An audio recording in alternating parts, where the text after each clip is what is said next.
Okay, well, welcome everyone. I'm glad you're here today. And I have to tell you, I have to be completely honest with everyone. I found it very hard to try to come up with something positive today because with all that's going on in the world, and what I'm referring to mainly are the shootings that keep happening. And I wanted to say this. I thought last week, you know how I pull a picture, and well, it wasn't last week, it was the week before that, because last week we had John. But you know how I pull a picture and show it to you guys, and that particular week it was the picture of someone standing on the moon taking a picture of Earth, and pretty much what that represented to me. Maybe some of you can come up with some other interpretations, but I always felt like the reason why I chose that picture was because to me it represented looking at things from a completely different viewpoint. If you're on the moon looking at Earth, it's different than you're on Earth looking at the moon. So that's what it meant to me. But the reason why I'm telling you all this is that particular week, which was the last time I pulled a picture, I actually pulled a picture before that. And it was so negative that I thought, I got to choose another picture, right? I didn't want to tell you all what that picture was, but it was like death and warfare. There were people like shooting each other in the picture and killing each other. And it was just a picture of gory guts and war. And that was the day that they had that school shooting in Texas, which is, inconceivable to all of us that, what if your child was there? It's just like, I have to block it out of my mind, but it happened. And that was why I got that photo, because I thought, no way does this have anything to do with upliftment, positive feelings, because that's what we're all here to do in this class, is to bring more light in. And I want to tell you the reason why I started this class. The main reason was I did see so much darkness coming into the world that I felt like we have to counteract it by bringing the light into the world. And that this is so important because, June and July will be good. Yes, they'll be, as good as it can be considering these ridiculously violent things that are going on in our world. Because I'm seeing that around the very, very end of July, onward to the end of the year, we're going to have a major clearing. And what does that mean? Just everything's coming to a crescendo and it explodes. And then the good is going to come about. But it's like, it's like something that's festering, a boil that's about to burst. It has to burst to heal, right?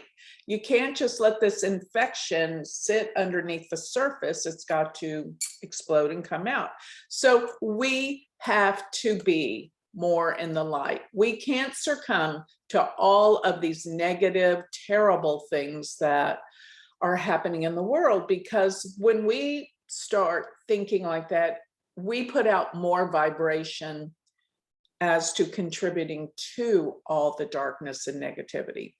And I've been fighting it this week too. I had some certain difficult things happen in my life this week too. And it's hard to be positive when you have, and we all do, this is life. This is life. But as I always say, we must look at everything as an opportunity for growth, because it really is. And that's what I want to remind everyone. And I know all of us here are contending with something difficult. Life is all about growth, and that's what's difficult. But when we learn and we grow from it, we become better. Yes, that ends, Marcy, you're right. The energy is heavy right now. That's why we're doing this class. Let me remind you, I'm not like an airy fairy, oh, everything's great, Pollyanna, ignore, put your head in the sand.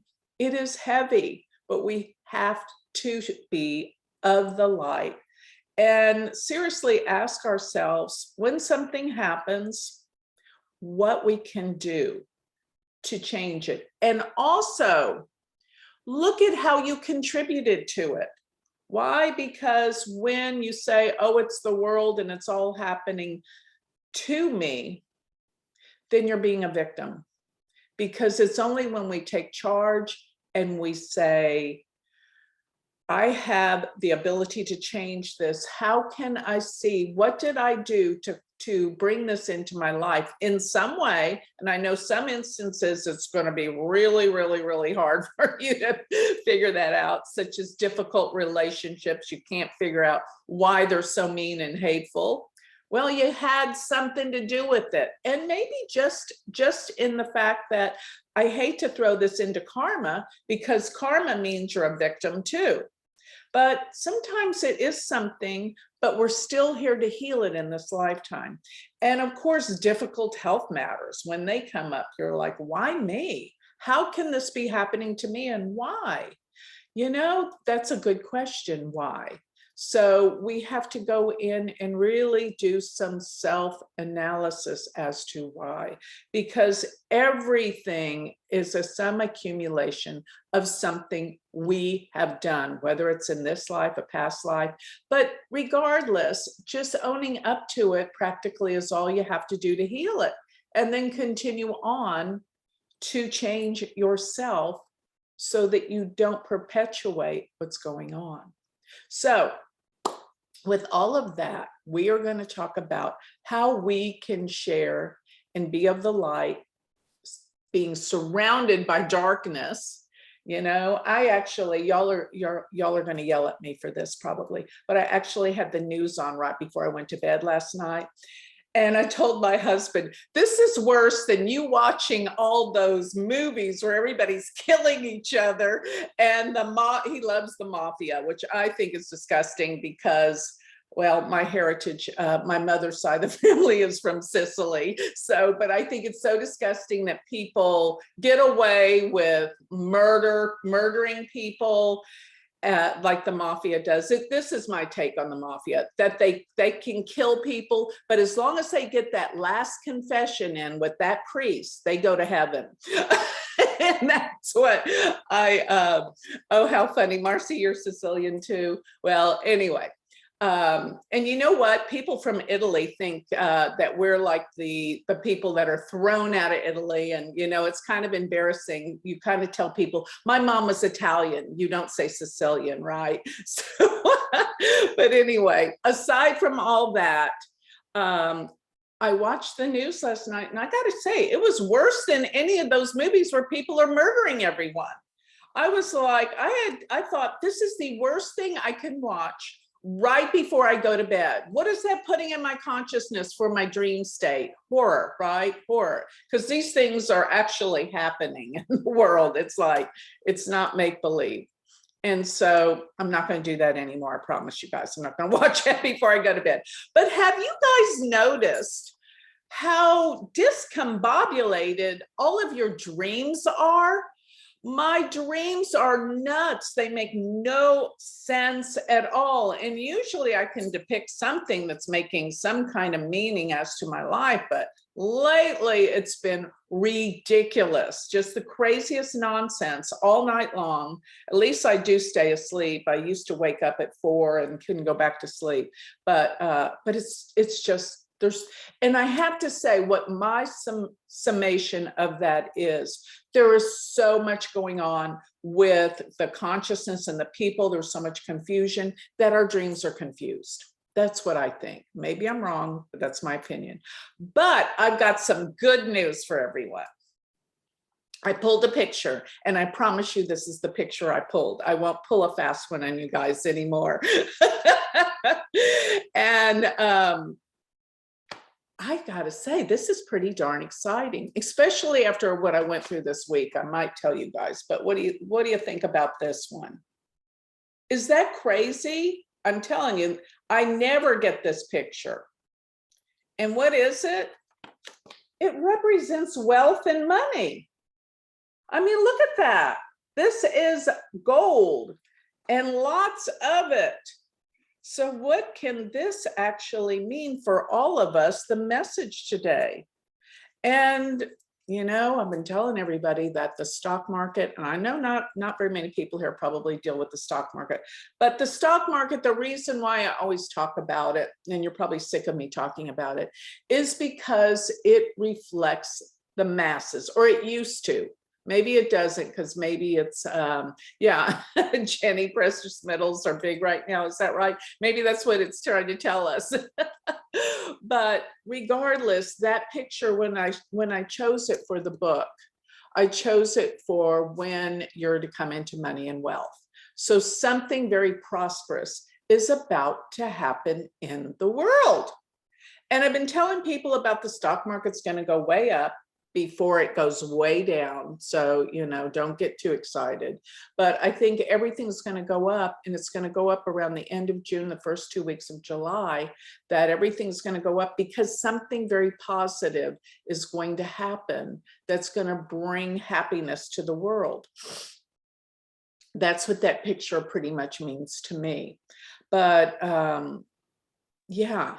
And Joni, what was the rectangle in between that, the coins? What was what? There was a rectangle in between those coins. What was that? I know. couldn't see that. It says gold on it. Here, can you all see Oh, it? it says the word gold. It does. Okay. Okay. Okay. What else it says? Okay. It looks like a credit card or something. A what? It looks like a credit card or something. I think it's maybe, is that a lock there or something? It's like, to me, it was kind of like somebody got that out of a vault or something. Yeah. I don't know. It actually says something. Gosh, it looks like it's in another language. It looks like numbers or something like that. 500 something. Yeah. You know what? Maybe it's like, let me see. Let me get my see if I can see anything else. It's the last word, Zurich. So it's in German. Anybody here German that can read German? I think it's like a German company. And I do know I think it that represents a Swiss gold bar. Yeah. Thank you. I bet that has to be it. Yeah. It says gold, and yeah. It looks just like a Swiss gold bar. Okay. Yeah, and Joni, 500. with the inflation, I think commodities are going up, right? So maybe that's what that kind of means. Yeah. Yeah. So, and I think, for a time, there's going to be something about wealth.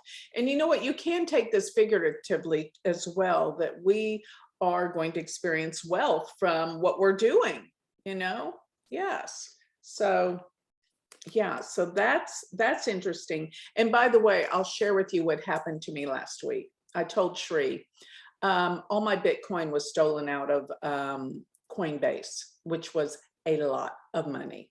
And Coinbase is not doing anything so far. So, and my Ethereum. So, and they tracked it to we tracked it. They didn't do it for us. They tracked it to Hong Kong. Anyway, so people are going crazy right now. No, it was in Coinbase. You don't have a wallet in Coinbase. So I know. So Joni, oh my gosh, I'm so sorry. I've just been trying to figure this Bitcoin thing out, which is baffling to me. right. I'm not a stupid person, but I just don't understand it at all. So Yeah. I've watched a gazillion YouTube videos, and one of them was like, you need to have you only use the trading platform because exactly what just happened. I'm so sorry. Yeah, I mean, and it was like a lot of money. So I don't know, this is maybe a good sign for me. Maybe it means I'm going to get the money back, but yeah. I don't know. But this picture was for all of us, not me. So, but yeah, I mean, it's sickening to think that, you work so hard for your hard-earned money, and then you invest it, and somebody has the capacity to just wipe you out in a second. Yeah. So, yeah, I mean, that's like, how can this world be so corrupt? But it is, I guess, there's darkness all around us. So, but, and then they're telling us something about, there's ways with Coinbase that you can make it more secure. And they never told us that. I thought, Coinbase is a publicly traded company. It's safe. They protect you. Hopefully they have insurance to protect their clients and customers. But, practically when you call up for help, they hang up on you. So anyway, let's not talk about that anymore, because that's, I'm sure all of you guys are dealing with something in your life with the energies being so intense. But let's focus on, what? Here's what I think. I'm going to learn something really valuable from this lesson. And Shri pointed out, yeah, it's karma, but but here's another thing.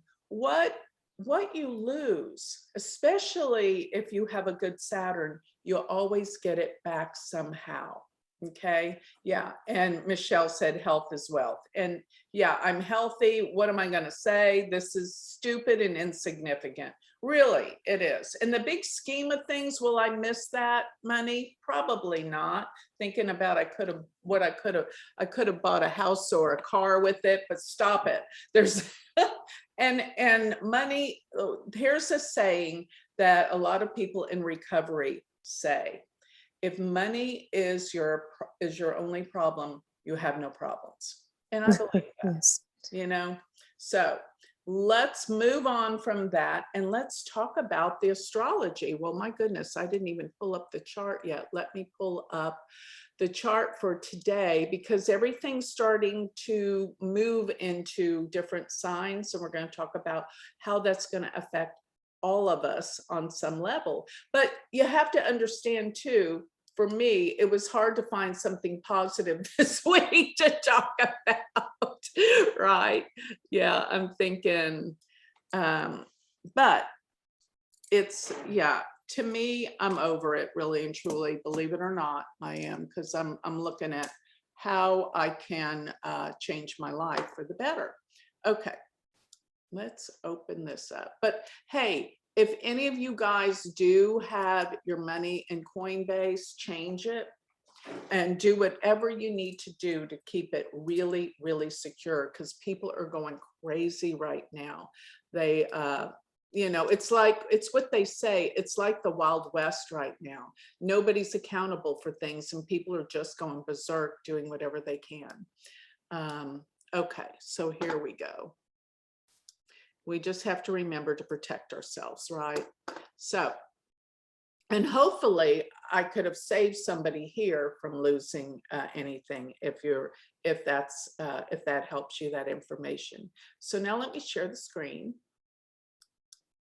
And here is the chart for today.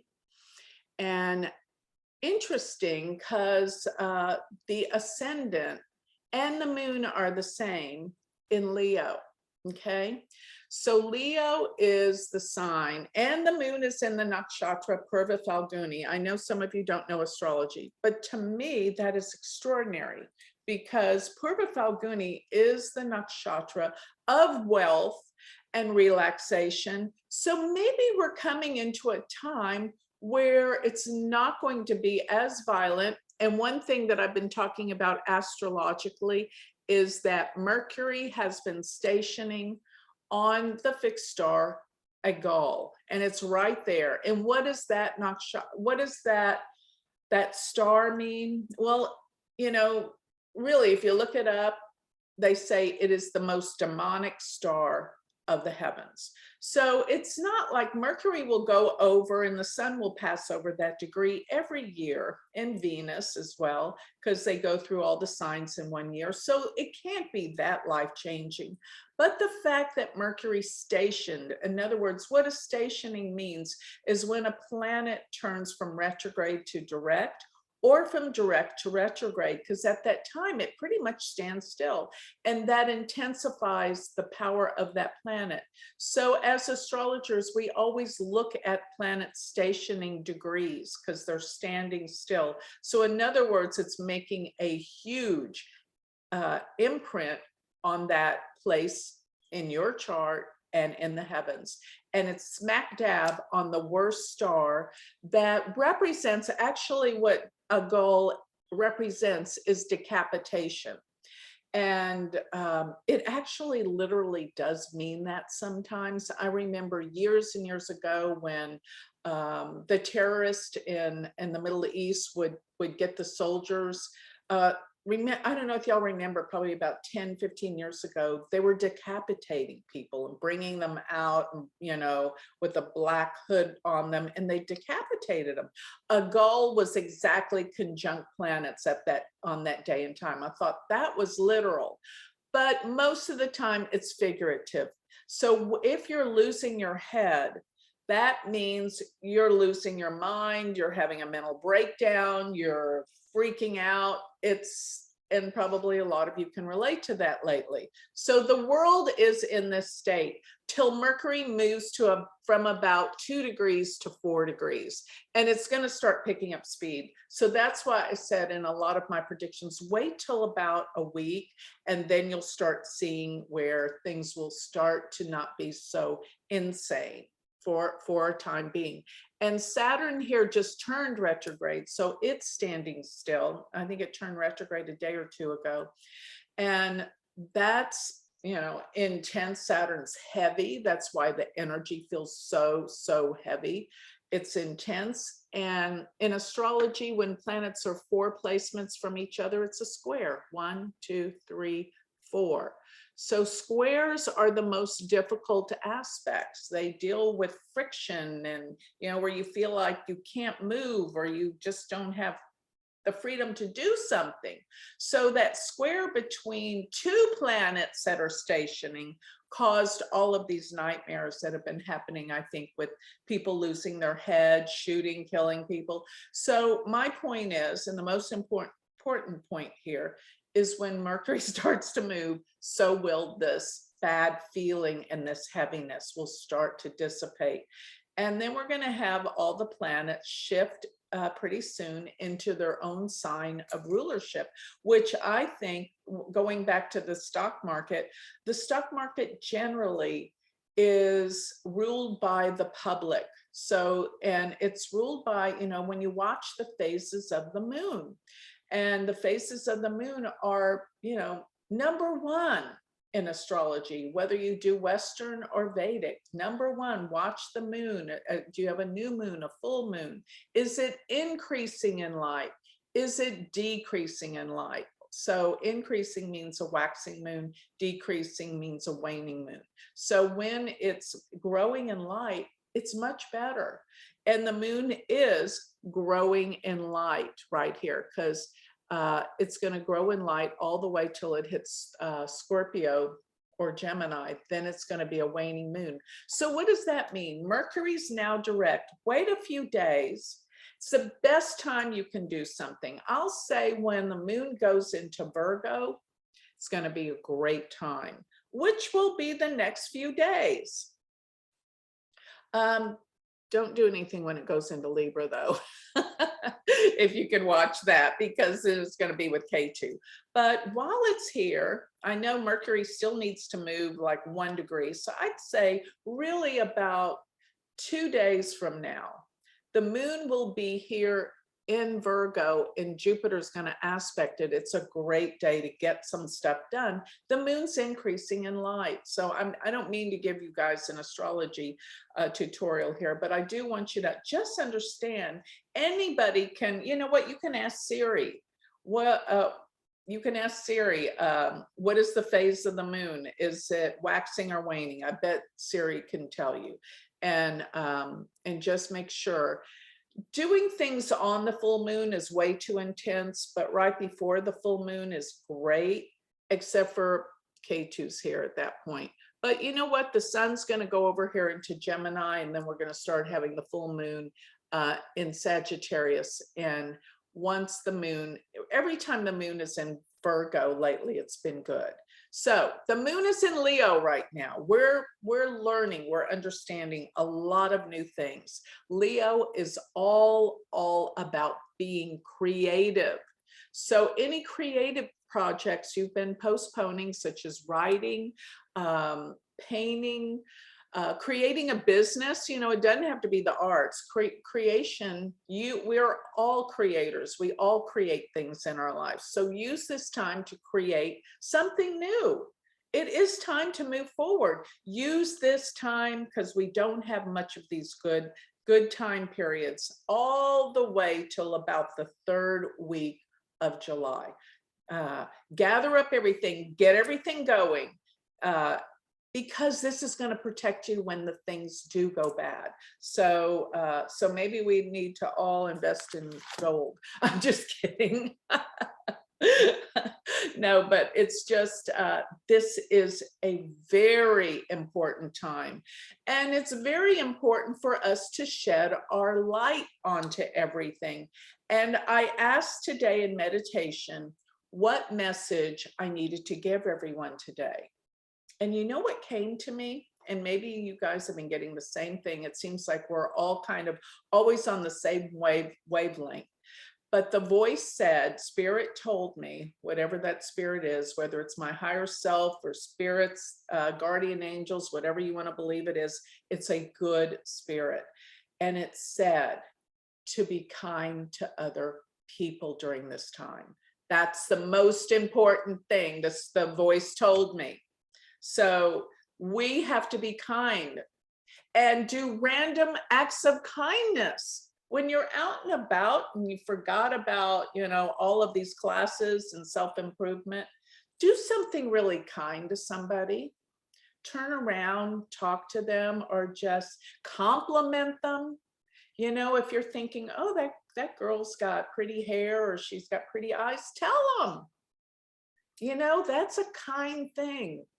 And you never know how you're going to uplift their day by just saying something simple that's kind. Or be polite, hold the door open. These little acts of kindness, you know, go into the store and pay for, or, you know, like some people like to do, pay for their coffee so that, or whatever, if you're in a coffee shop, pay for something, say, hey, pay for that person behind me. And don't tell them, walk out. That's how you can really be anonymous and be really cool about it. To do something sweet and kind, especially when the world is in chaos and disruptive and people are killing each other. Unbelievable. I mean, to me, and I know all of y'all are the same, for somebody to kill somebody, you have to have a screw loose. Something's wrong to murder another human being. But we're not going to go into all of that. We're going to forget all of that. We're going to focus on how we can be kind to other people. That's what's lacking in the world, because people are so fearful right now. They're fearful, they feel heavy, they're scared. Do something that alleviates people's fear for just a moment. And remember the golden rule. I mean, it's in every sacred book in the world. What you do to others comes back to you, always. So when you put something out there, and whatever you're thinking, you're going to attract more of into your life. So you've got to change your consciousness into thinking more about what? This. And you know what this represents to me more than anything? Prosperity. So it's not necessarily about cash or money in particular, it's prosperity. So we all have to think in alignment of being prosperous in every aspect of our life. We can't allow the thoughts of gloom and doom to come in anymore. And let me tell you, because it's circulating so much in the consciousness of all the people that surround us, it's going to hook into our mind. Poverty, fear, all the things that are going on. Anger, danger. So many people are so fearful. They're like, where should I move so that I'm safe? You're safe if you feel you're safe. If you're thinking about danger all the time, you're going to attract it. If you're thinking about being safe and comfortable and you don't think about all the negative, you will not, and that's a positive, attract it into your life. So what you're thinking about, what you're dwelling on, you will create in your life. So we have to come from a place of prosperity in all aspects of our life, in relationships, in healing, in prosperity. Remember this, it doesn't mean only money. That's only one thing we can be prosperous in our life with. So prosperous in health, relationships, love, caring, the beauty of this planet. And that's, we have a choice every day. Are we going to focus on the negative, dark stuff of this planet? Or are we going to say, I change that thought process and start thinking about what we're grateful for? And that was something that John represented last week. I mean, every single spiritual teacher in the world that talks about the law of attraction or the law of karma, the law of what we bring into our life, when you come from that essence of being grateful, you create more prosperity into your life. So that's what I'm reminding everyone to do. Be grateful and pass on kindness to other people. That's what Spirit told me to do. So all of us have to, before next week, do something very kind.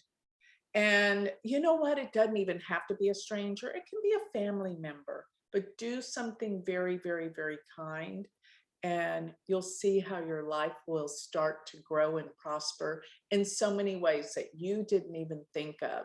So looking back at the astrology of all of this, Jupiter and Mars are still together with Neptune.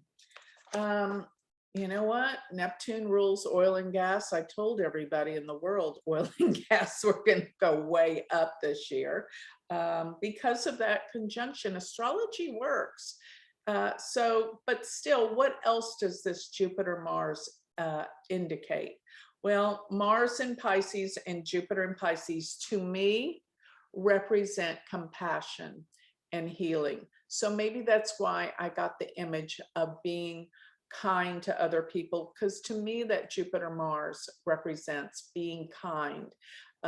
Both Mars and Jupiter like being in the sign of Pisces, and they're very conducive to doing things that are kind and appreciative and bringing the feeling of gratitude into our life. Because you know what always brings me back to feeling grateful or feeling like I get it? Whenever I get really misconstrued, I always remind myself that life is for our spiritual growth, really nothing else. We think it's about, getting ahead in the world, making money, about finding the right relationship, all of the things, fame, fortune, all of that. It's not. It is about our spiritual growth. And I know everyone here agrees with me on that. So what is our spiritual growth about? That we take every circumstance, especially the challenging ones, and turn them into a healing experience where we understand where we came from, but what opportunity that gives us to grow and improve ourselves. And self-improvement, to me, is always healing, and healing is always the spiritual. So that's what I meant by that statement. So that's pretty much, anyone want to comment about anything that you just can't hold back on? Because I know you guys I can continue on talking, but I want to hear from everybody what your thoughts are on everything that I just brought out.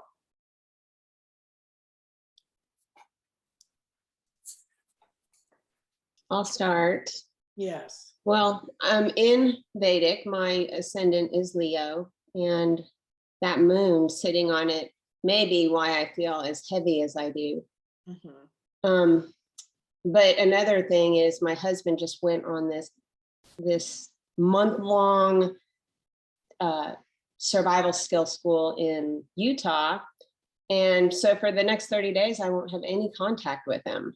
And I've been all strong and tough and, oh gosh, you're going to do great, blah, blah, blah, blah, blah. And now today's the second day that he's gone. And it's the first time in 25 years where we haven't had communication, really. Although, I mean, he did this once last year for 2 weeks. But this is weird. But, I mean, that's all I had to say. But that is where my head's at. It's like, holy shit.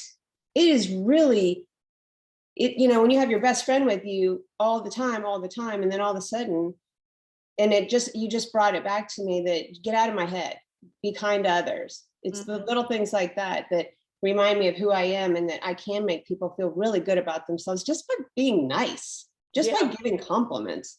Women need compliments. I mean, seriously, it really uplifts, especially from a strong person. You know what I'm saying? I'm solid 5 feet tall. So you'd be surprised. It doesn't even matter. It's just giving back like that. That's all I got. Thank you.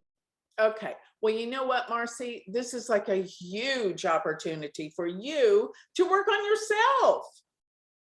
You know, now, you know, you are always working on helping other people.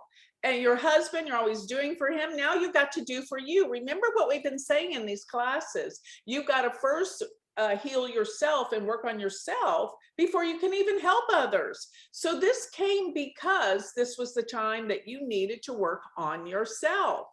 And, you know, taking into account being accountable for everything that we've been talking about.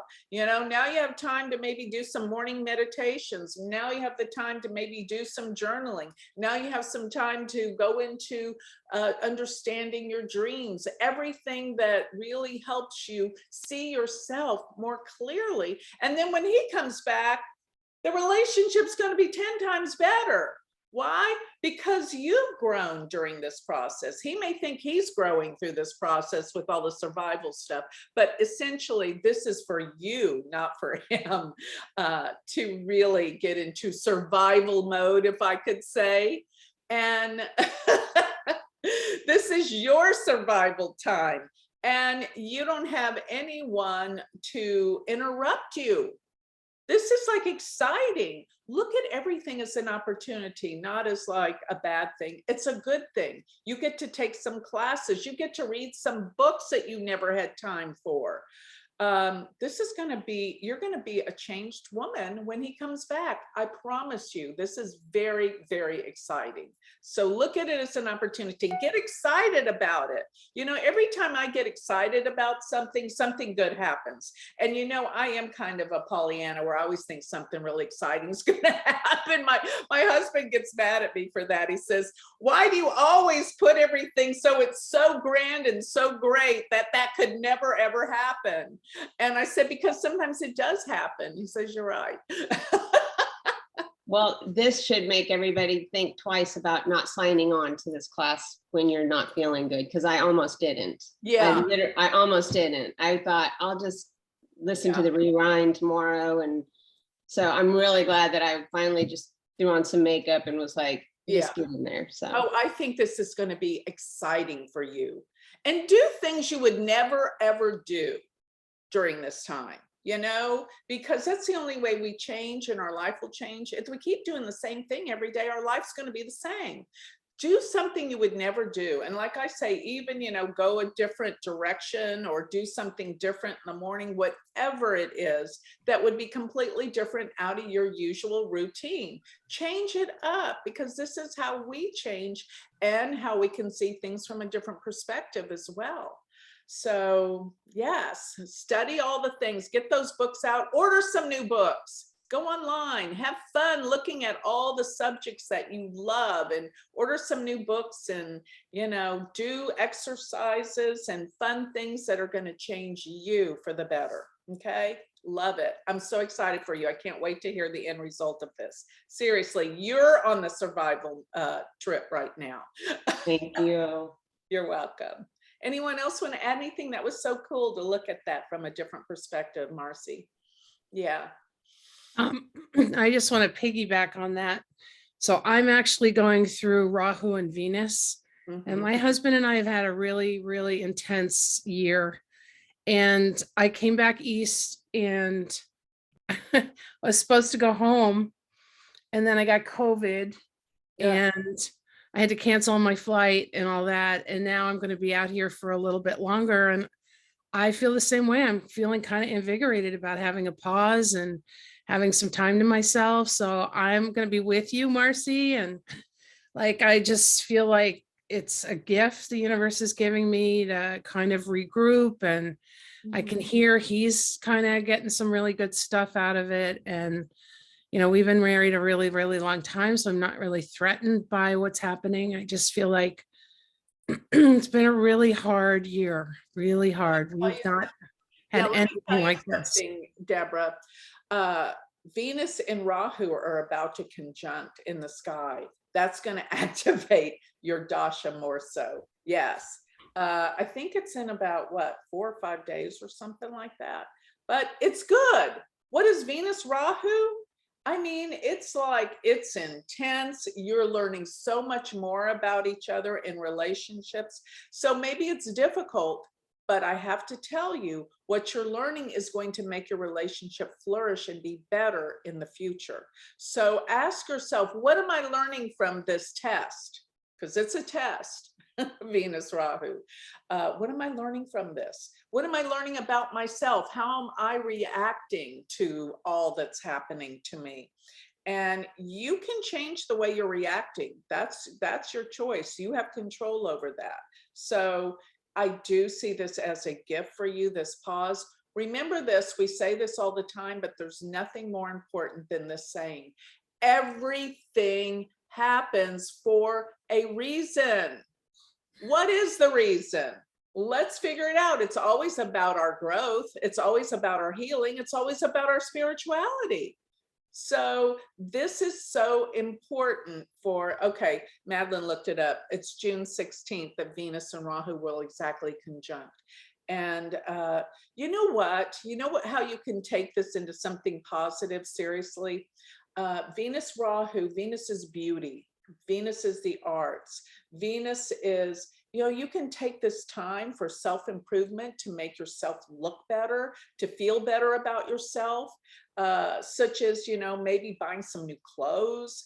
And, we can do this all online. You don't have to even leave your house. Oh, trust me, I've been doing that very well. Okay, good. Well, it's good for that. It really is good for that. So you're going to make yourself feel better about you by buying new clothes. It makes us feel better to get our hair done. And, we can't say, oh, that's materialistic or whatever.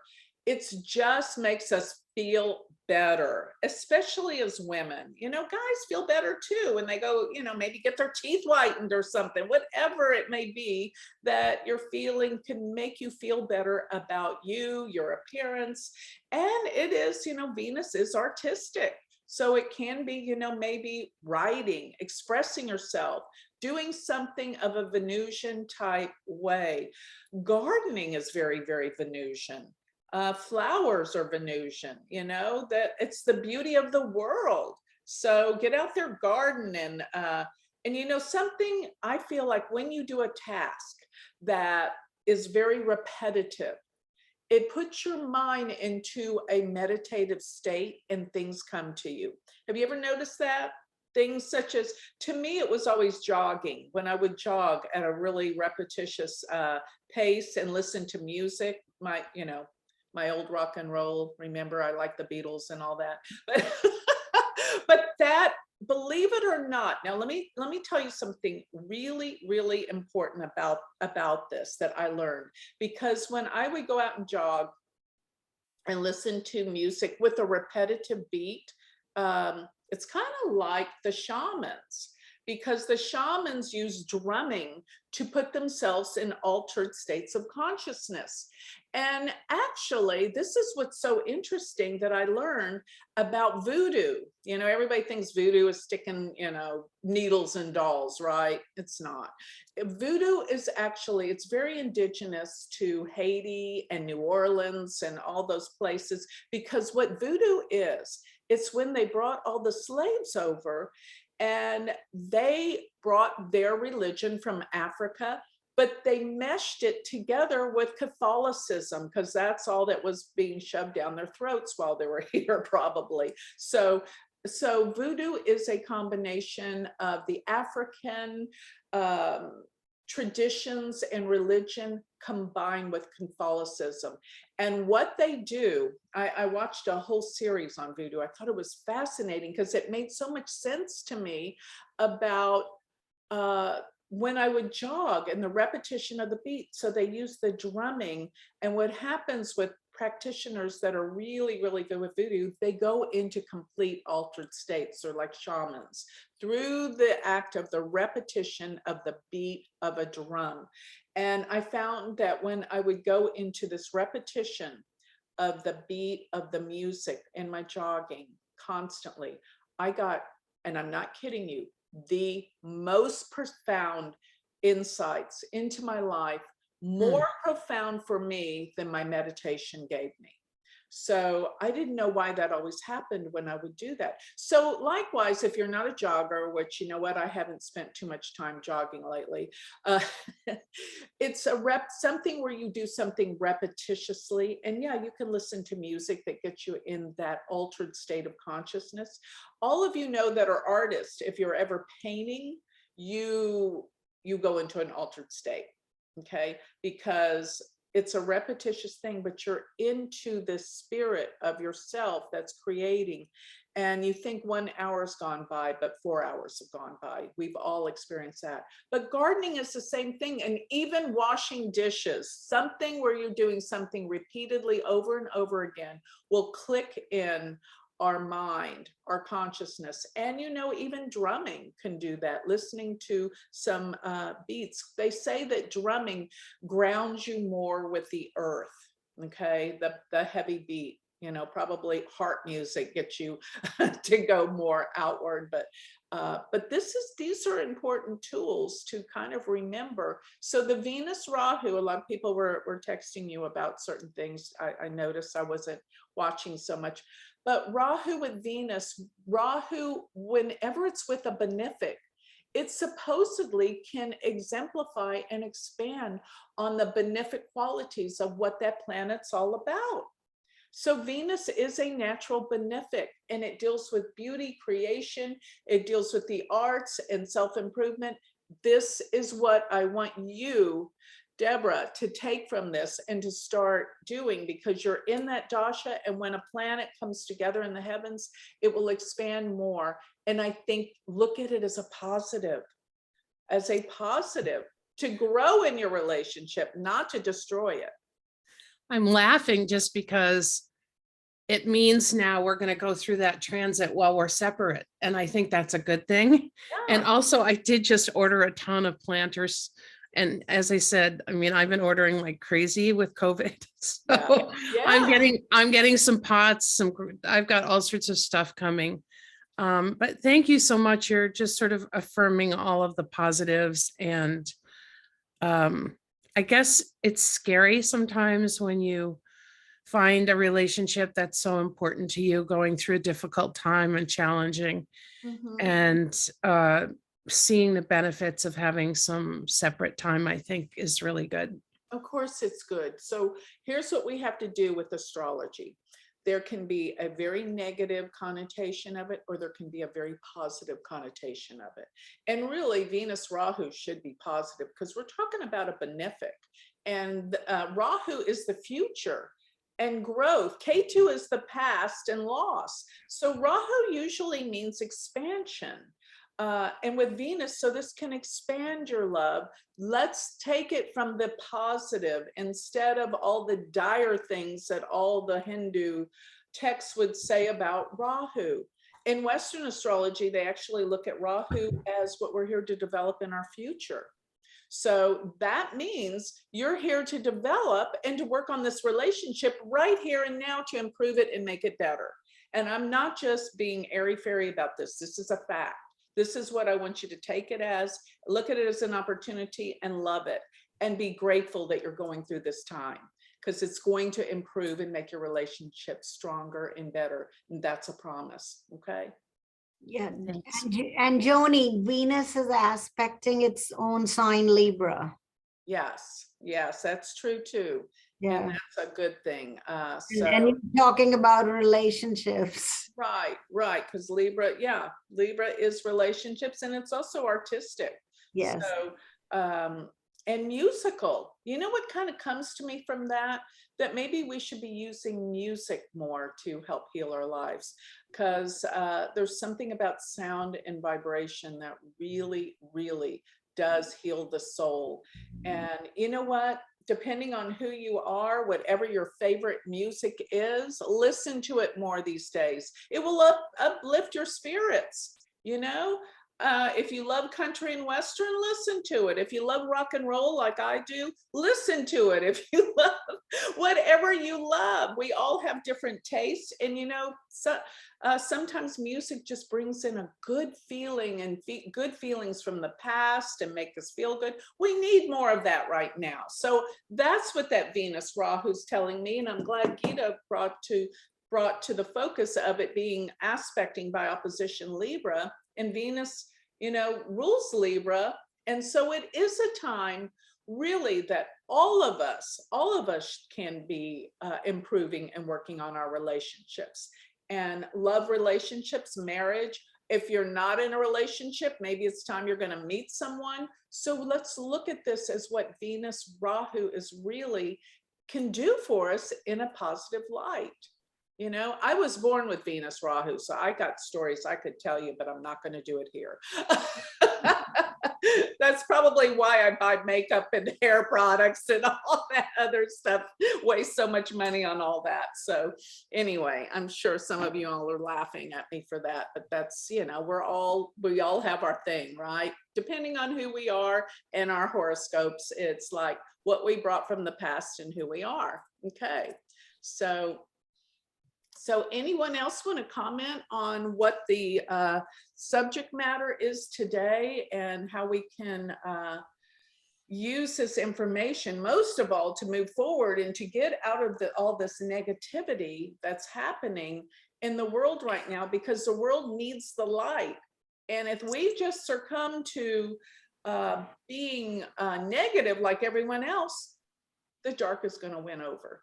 So it's our job to bring more light. So Joni, I just have to share with you guys just something that's happened over the last 3 weeks. My husband and I and the family and the kids, and I've got a 7 and 9-year-old little girls, and we did the big move of where we're going to go and be safe. And we didn't do it out of fear. We did it out of just where can we be happiest as we go through this stuff. And over the last 3 weeks, which I've missed this group, and I, like Marcy, well, I didn't have like trepidation, but I was like, oh, I could just watch it later. And they thought, you know what? It's really important that I share. I can't believe John last week was, yeah, because he took such, I mean, he's just a light, a bright, shining light. And I love that he knows, like, I've been following all the stuff that he's been following in the human trial and the kids, and I can't even wrap my head around it. But I made a decision. I got a download. I just call them downloads from the divine source, whatever. I call them downloads. And the download was, and this happened before I watched John's talk from last week, but it was maybe about a week and a half ago. And I thought, you know what? It's time for me. Like, I don't really feel like working. I don't really have to work. I'm in sales. I'm in nutraceutical sales. So at least it's good sales, right? And I thought, my team needs me to do, I took what you are doing here and I put it into my sales force, into my sales team. And I decided I was going to create a group and I was going to make specific qualifications, but the basis of it's just love. Love meets action, right? We have to do something. So it's been like, I think Deborah kind of said, I don't know, I feel like I have been trudging through mud and the noise is so loud. Don't turn that news on, Joni. It is awful, right? And I don't do it anymore unless I just am dying to see what the narrative is, right? Yeah, spinning this time, right? So, but it's still so dark. It's terrible. So, created this group. It was an amazing experience to see how many people decided, because my curriculum is really high. If now is the time for you to change and you're coming from a space of love and service to other people, then let's go. And we had our first meeting last night, and like, it's so like, Marcy, I'm so jealous right now of both you and Deborah. I'm like, I would love to just wake up and have nobody to wake me up. And like, you know, like, and so I could, you know, I got a Gary Zukov book. I haven't read his book in a while, all these things that I want to do, but now I'm being called to this group of accountability in my world. And I just wanted to say, your crypto story, I'm getting my crypto in a wallet as soon as we're done here. And if that message is for anybody, I think, Joni, that's really important to know, like, because it can happen just like that. Right. But anyway, it's because of you that I'm like, how could I feel better? Well, let's go help people. Yeah. And that's why you started this group. Absolutely. Yes. And yeah, crap's going on left and right. It's not going to stop. It's going to get more muddy. But if we just like, I've had so many people over the last couple of weeks say to me, literally, you are so bright. And I'm not like you, Joni. I ain't putting the makeup on. I can. You don't even need it. You're I can. But anyway, so I appreciate everything that you do, making sense of all of this, and really just, I'm here, and I just love hearing, you know, Erica got married by, you know, in New Orleans. I just think that's so cool. And I think the group is we're starting to morph into what your intention on creating it would be. And so I made a couple commitments to myself that I will be here. This is in my calendar every Tuesday, unless I'm traveling, right? And no matter what, Marcy, because look what happened, magic, right? And that's just, it's really, really just, it's really neat. So I've said this before, and I'll say it again. If anybody wants to reach out, y'all know where to find me. But thank you, Joni, really, truly. Thank you. Thank you for telling us that. And hey, you just did it already, an act of kindness. You complimented me, and that makes me feel fabulous. You already did it. You're in the groove here now.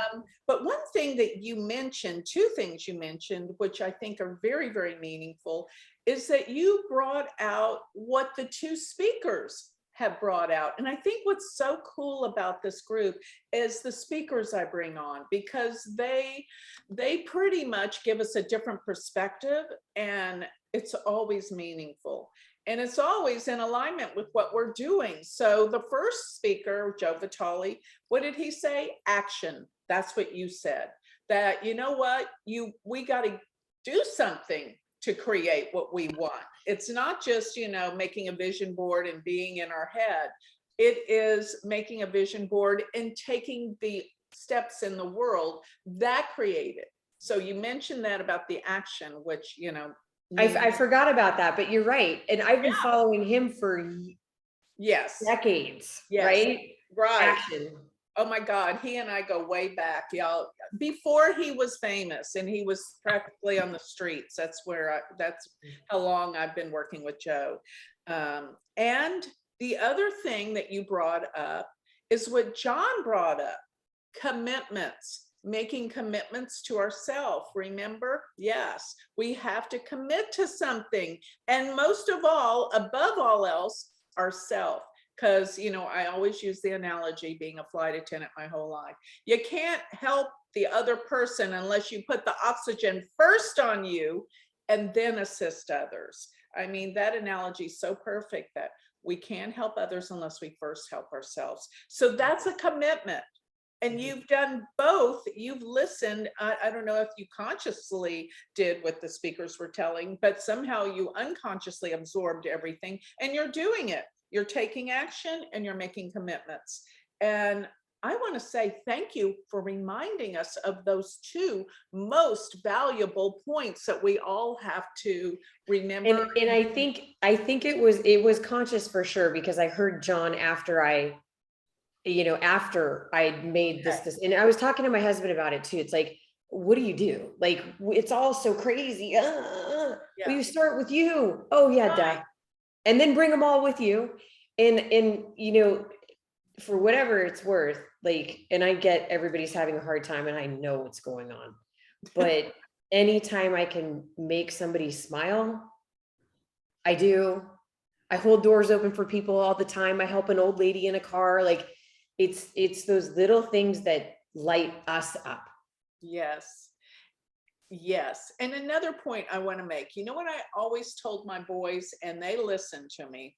I have great sons. They actually listen to me.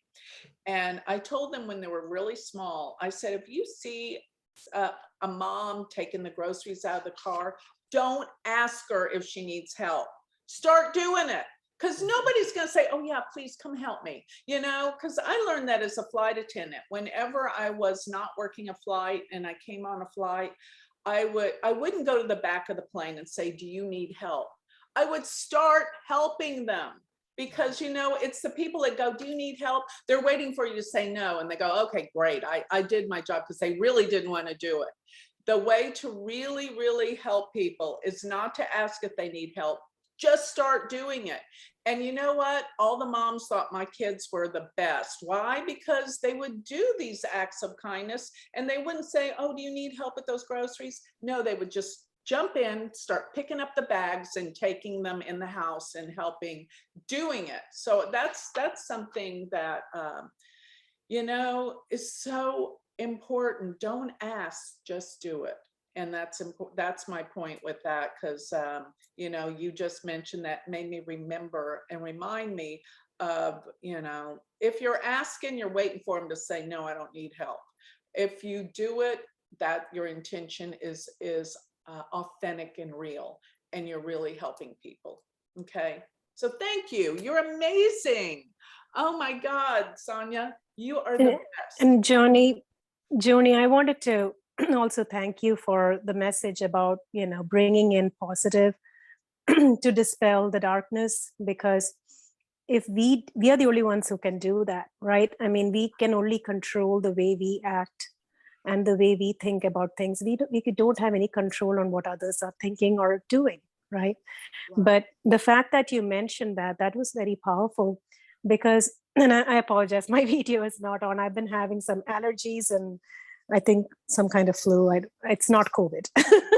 I'm not feeling that good. I didn't want to turn my video on. But, you know, as you know, Joni, I have relatives in India who are suffering from COVID right now. This past week, you know, every day it's like news from India, which is, you know, difficult, right? Because people are suffering. Right. But I was watching yesterday with my daughter. Her favorite movie series is the Harry Potter. Of course, you know, that generation, that's what that's their favorite. So I was watching that yesterday, and, you know, she sat next to me and she said, Mom, you can watch this with me, but don't analyze it. You know, because any movie I watch, I'm always looking for second meanings and psychological meanings, and, you know. Yeah. And when you said this about bringing in the positive earlier to Deborah, I was thinking of this one scene in that movie where, I don't know if anybody here remembers, but where Professor Lupin teaches Harry the Patronus charm. And there's something called Death Eaters in the movie, and they are symbolically, they suck your soul. They're these dark, shadowy beings that suck your soul. And Professor Lupin teaches Harry how to dispel that darkness using the Patronus charm. And I sent you a 4-minute video. And if you don't have time now, I'll just send it when I send out the recording of the session, if anybody wants to watch it, because it is so incredibly symbolic and meaningful to what you were saying today. So I went and searched for it while you were talking. Good. Because I watched it yesterday, and Neha, you know, I started explaining it to her, you know, Neha, what this means. And she's like, Mom, there you go again. But I thought that was really powerful. So if you guys have time, we can watch 4 minutes of that, or I can send it out when we send an email out. Hey, if it's going to really impact what we're talking about today, yeah, bring it on. I sent it to your email, Joni, if you want to click on that link.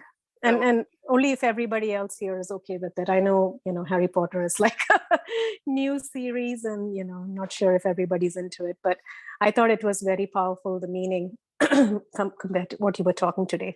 Okay, let me Let me go to my email. Okay, so, all right, I just clicked on it. Now let me share the screen. Good,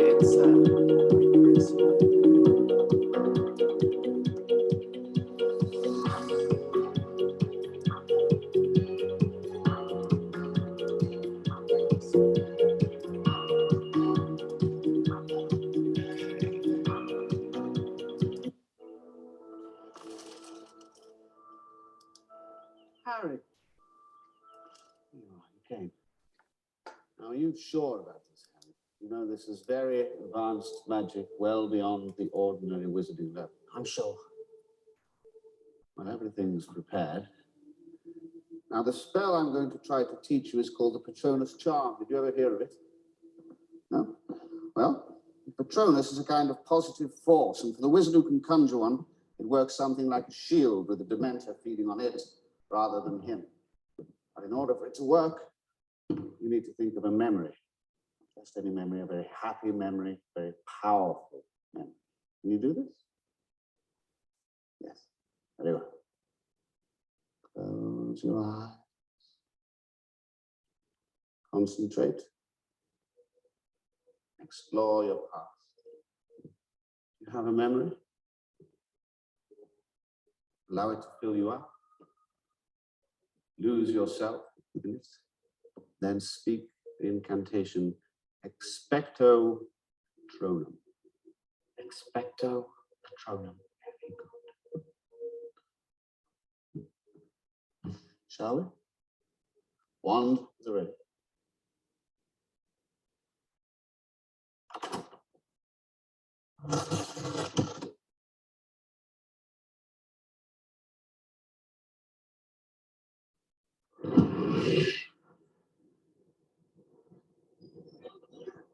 Expecto Patronum. Expecto. Expecto.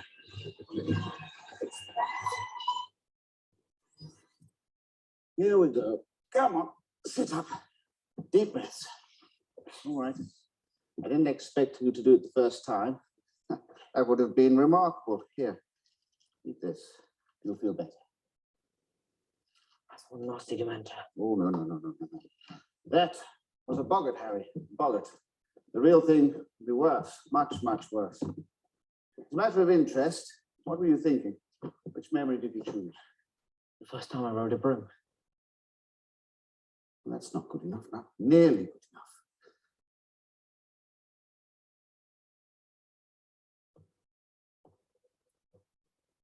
There's another. It's not happy, exactly. Well, it is. It's the happiest I've ever felt. But it's complicated. Is it strong?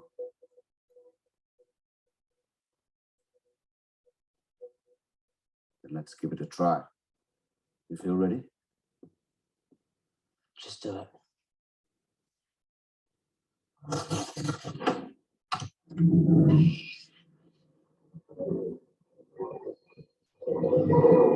Expecto Patronum! Expecto Patronum!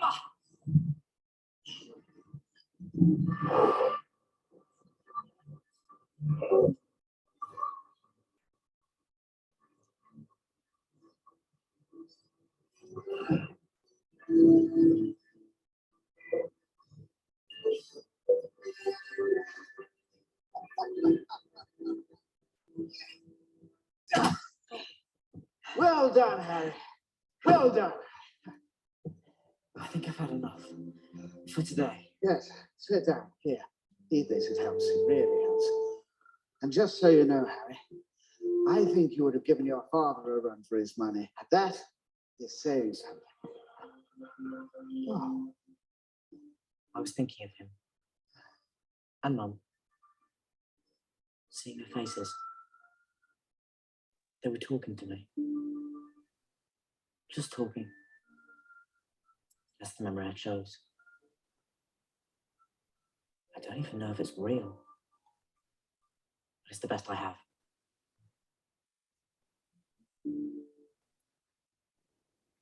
All right. Google Career Certificates provide online training for in-demand jobs. Train for jobs in IT support, project management, data analytics, user experience design, and more. Put you. Okay, sorry about that. All right. Yeah, so Joni, when we were watching this, I was telling Neha too, that Bogart or the Dementor that they were talking about, I feel like that's the negativity that's surrounding us. And the way it was coming for him, you saw how it was like leaning towards him. And in the movie they show that it sucks your soul, and I think that's very like symbolic, because it's not that it's really sucking the soul, but all this negativity around us, that's how it makes us feel. But I think the symbology of the wand is the action, right? Because that's what they see even with the elder wand in the movie, right? It's the ability to act at a certain time. It's not about magic or spells or anything, but the action that he takes to bring his most happy memory, and I think that's just symbolic of positive feelings, right? Yeah. And he's putting it out there, and that makes the Dementor go back into the box. And I thought that was very meaningful, because when you were today talking about the Venus Rahu and how it can be negative, but then you also have everything has positive to it, right? Every planetary combination has negative and positive connotations, but it's how you look at it that really affects the way those things work. I know it's very difficult to do. Even he couldn't do it the first time if you saw in the movie, but yeah. Well, you know what I got out of this too, aside from all that you I agree with everything you said, but the other thing is the power of emotion. When he really thought about a thought that moved him so strongly, he was able to dispel the evil. And I think when we come from a thought of love, I mean, when I was thinking about what thought could he think of that would be so powerful and positive, it would be a thought of deep, profound love that you probably share for your daughter, for example. I mean, what gets more powerful than that? Right. That's kind of like what we need to be focusing our attention on is the most important thing. And it's been said over the centuries, what heals all is love. So if we come from a place of something that we absolutely love with so much emotion, it will dispel the ugliness. So that's, in thought sometimes when we're doing prayer work, but we have to feel the deep emotional feeling to heal. And that's what they say in the law of attraction, how you're ever going to create or manifest anything through the law of attraction is through emotion and feeling. So they say you got to feel that you already have it. But I mean, not just imagine, feel. So feeling is the power that can dispel the darkness and heal our lives. That's what I got out of it. You want to add something else to that, Shree? No, that's perfect, Joni. Of course, that was, the power of love. It can supersede everything, I feel. Right. And Deborah said something on the chat too that was very meaningful. So thank you, Deborah. Yeah, good. So anyone else want to talk about anything else at this that we've been talking about today that you want to add or anything? Please. Hey, Joni, can you hear me? Yeah. Hi, Julie. Hey, oh gosh, I'm so excited to be here. And I just wanted to introduce myself. This is the first chance I've had to be live with all of you. And I couldn't get my camera to work today. I tried. So anyway, I'll try again next week. Okay. But oh my gosh, Joni, I just have to give you a quick plug because I've been listening to you for years and years, but I finally had a reading with you on election day of 2020. And so I'm about due for another one, but it was amazing. And you are amazing. And putting this class together is I cannot say how much listening to all the sessions in May, it was just like right on. It was exactly what I needed to hear.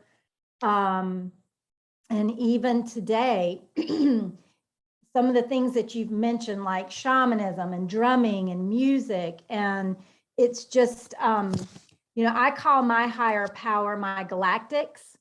And I'm very aware of my multidimensionality, and love that you'll talk about, you call them aliens.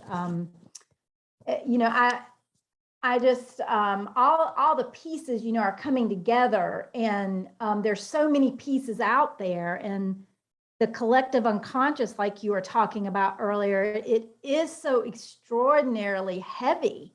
And so I just cannot say enough how grateful I am that we have this group, and I can absolutely not wait to hear Pam Gregory. I've been listening to her, I don't know, for about 3 or 4 months now, probably. Just discovered her. And when I saw that you were going to bring her on, I said, oh my gosh. And she just put out a great video on this exact topic. I just, I'm trying to think of what else I wanted to say, except to just kind of introduce myself and say thank you. And yeah, I will say this, my daughter just graduated from high school. She's going to college in mid-August, and I'm not married, and it's like my whole life is about to, really change, and I'm so excited about it. I've worked through all the trepidation over it, and I know I'll still have the feelings and everything to go through when it actually happens, but I just feel like, and you said this in my reading, 2.5 years ago, that this was going to be a brand new start for me, and I can already see it happening. It's just so amazing to watch it unfold. So thank you, thank you, thank you. Wow, you're positive. You are so positive. I am thrilled. And you've done the acts of kindness already too. We all got to compliment each other, of course, when we feel it, but you wouldn't be authentic and real if you didn't feel it. But when we feel it, say it. Thank you, Julie. That was so sweet of you. And, confirmation, because, I, like everyone, have my self-doubts, and I have to pull myself out of it. It's like, am I giving people what they really need and want? Sometimes, and I worry, and then I meditate. What am I supposed to do today? Because Shri knows this, but I don't usually plan what I'm going to say. And usually, that's the best, that's my best lectures, because what I'm doing is I'm allowing the spirit to talk through me. So I always tell you, Joni, don't plan anything, because when you do it without planning, it's just beautiful. I mean, it just flows out of you, Yeah, because I had no idea. I was so negative, all week, thinking about that Coinbase thing, and I was like, I got to get out of this. And you know what? That's why I'm doing this class, because it helps us all get out of ourselves and get back to what's real and what's important, and practice it all week long till we have another class where we can talk about what we need to talk about, what we need to focus on, and how we're going to change ourselves and heal.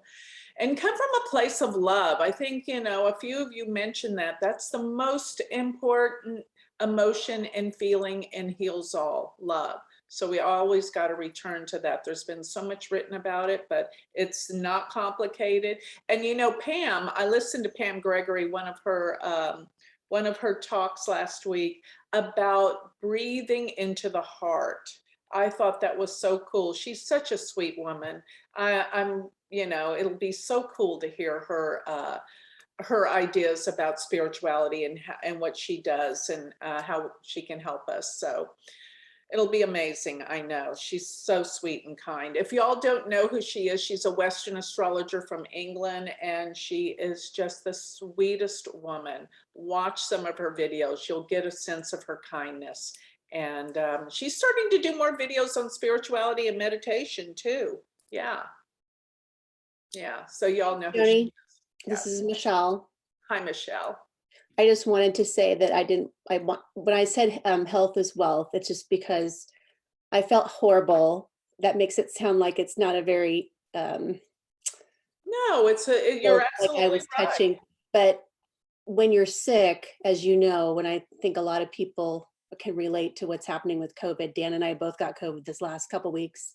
Yeah. And when you can barely get out of bed and you're not thinking about what's in your bank account. Right. And Right. you're thinking about, you know what, if I could just feel better tomorrow and the next day. And I just wanted to make sure that I certainly feel horrible about what happened. Oh, no, And don't worry I about think it. that good things always come back to you. It will come back to you in Exactly. tenfold. So It's true. It's true. I could tell y'all stories that would blow your mind about how I've lost huge amounts of money and it all came back double fold. So yeah. you deserve it. I mean, the way you hold yourself and how you share yourself, it's just, honestly, you give everybody just like that you could show up and look just like it's not even doesn't matter at all. Well, I got to say this, you could be the richest person in the entire world, like Howard Hughes, right? What good does it do when you're in bed all day and you're sick? Right. Nothing. And when you feel bad and you're sick, you don't care about anything but getting well, because, it just is awful. And you know what? We're all sick at some point and stage in our life. I'm so sorry you had to go through that, but concentrate on health, because what's the old saying? Health is wealth. And that's everything. You're so right. Thank you for reminding me of that. I needed that. Thank you.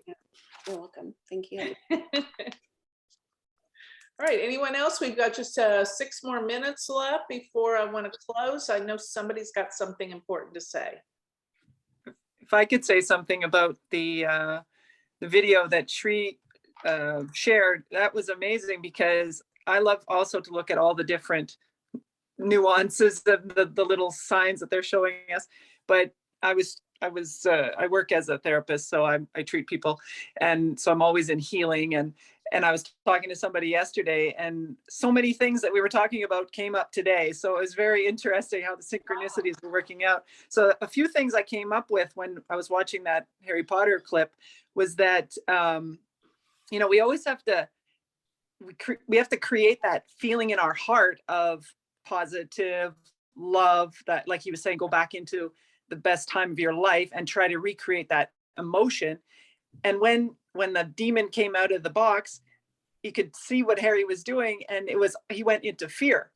Like he was like, oh, he didn't expect it. So of course he lost that feeling of positivity and the high frequency, and he went into the low frequency. So everybody who went into like fear-based mode, it's like they lost all their powers, like what he was doing. And so when he did it the second time around, he was able, and I even got goosebumps when I heard him say, but whatever he said, Patronus, and you could feel in his voice that he had the power, because he stayed true to his good feeling instead of getting what I call getting off your game and going into the fear and to that automatic base of like, oh, what am I going to do now? He said, no, I'm staying in my positive, and I'm going to do what I got to do and send out that frequency. And then the demon left. And so that brings me to the thing I always say is that anytime you have a challenge, it's going to give you that opportunity to stay in your game and stay true to what you want, instead of getting sidetracked and going into that automatic default mode of, oh crap, what's happening? And then you go into the fear mode. It's like, no, get back to your game. You got to stay focused. It's like, oh yeah, true. So every time we have these challenges, you got to look at it and be like, oh, this is just another opportunity for me to work on keeping my frequency high and not letting everybody around us pollute our frequency and bringing it down. So that was really cool. Oh, that is beautiful. I didn't think about the fear element, Joan. That's beautiful that you brought that up. You're absolutely right.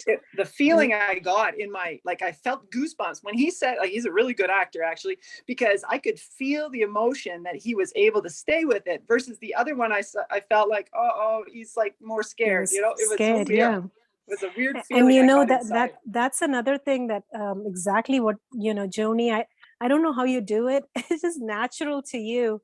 But when Marcy, the very first person to talk, I think was Marcy, talking. I think Marcy's husband is not here.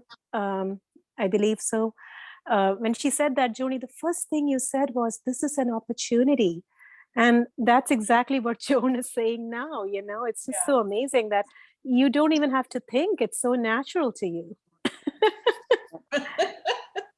Well, I have to remind myself all the time because, hey, you know what? Age gives you wisdom, and you'll learn through all your mistakes. And I always tell my students in Vedic astrology, I say, hey, I've made every mistake there is to make. Let me help you so you don't have to do these things like I went through the school of hard knocks. So that's how it comes free, from experience and making mistakes. That is how I've learned. Yeah, and overcoming the mistakes, and eventually that gives us the confidence. It does. And if we are overcoming fear every time, then this is what makes us fearless. Fearless. Yeah, it makes us fearless. And what happens is not what we are thinking in the, you know, in the Mercury mind and the intellect. It is what we believe about us. So like when I'm talking to you, or whenever we are dealing with the other person, they catch the feeling. That's what makes the difference. It does. You know, it's not the words, it's not the actions, it's the feel. Because I went through something, you know, in New York City because of real estate. So a neighbor complained, and there was an inspector. So my workers came and told me that there was an inspector and we are building something. So the first thought was, you know, he's already left. But the second thought was, no, let me go face him, because I'm so experienced at this. Dealing with judges, inspectors, building department, all that. So I went and spoke to him. He got out of his car. He loved me, and he said he can't hug me, but he says he's writing it off. It's all, and we spent like 45 minutes talking. So, you know, you see how overcoming the fear and then facing with confidence. And where do you get the confidence? From experience. And that is what you give all of us. All the experience that you have. And Shashi is always, he's like, nobody has the experience that Joni. And then the other thing is, you're fearless. You know, yeah, you got to be, because you know, it's that part of you that you're fearless. You don't hesitate to say what you need to say. Well, I call that courage, because this courage, feeling the fear and doing it anyway, because and that's what you've been saying. And you know, it is beautiful. It is beautiful to experience. It is beautiful for the other person to experience. And this inspector said to me, he said he believes what I'm saying, and he believed in me. And he said, you're an honest woman. And he said, I'm not going to give you tension, you know, and let you go through it. So this is what happens. It was so beautiful. Thank you for sharing that. So what you essentially did was you went and faced what you were fearful of. And guess what? You realized it wasn't anything to even be afraid of. That's what we're all here to discover. Yeah. And the more we face, the more courage we have. Yeah, to me, it's almost like the lion in The Wizard of Oz, right? And talk about a movie with symbology. We'll talk about that next week. That is the most powerful, I think, symbolic movie of our time, because, you know, the whole thing, and let me close with this, the whole thing in The Wizard of Oz is that Dorothy, everyone is searching for something down that yellow brick road, something that, you know what, they already have, because Dorothy was trying to find home. And and in the end of the movie, she woke up and realized she was already home. The lion was searching for courage, which he already had. The Tin Man was searching for a brain, I think, or was it? No, it was the straw man. That's a heart.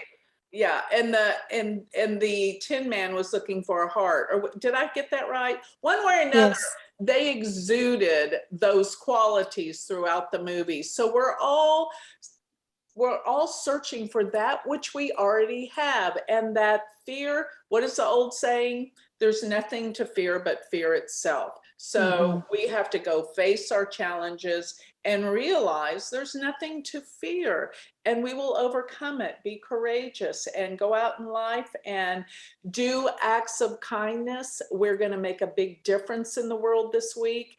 Amidst all of the darkness, we're going to bring the light, and that's what we're all here to do. And thank you so much, everyone, for being here, because I know all of you are light workers, and every single one of you have an incredible gift and talent that are here today, and we're going to help the world heal. And in that conquest, we're going to heal ourselves too. Okay, so thank you, everyone. I will see you same time next week, and we can talk more about what our discoveries are. And I'll just let the universe guide me as what you need to be hearing each week. So thank you, everyone, again. I appreciate all of you so much for being here. Thank you, Joni. Thank you. Bye. Thank you.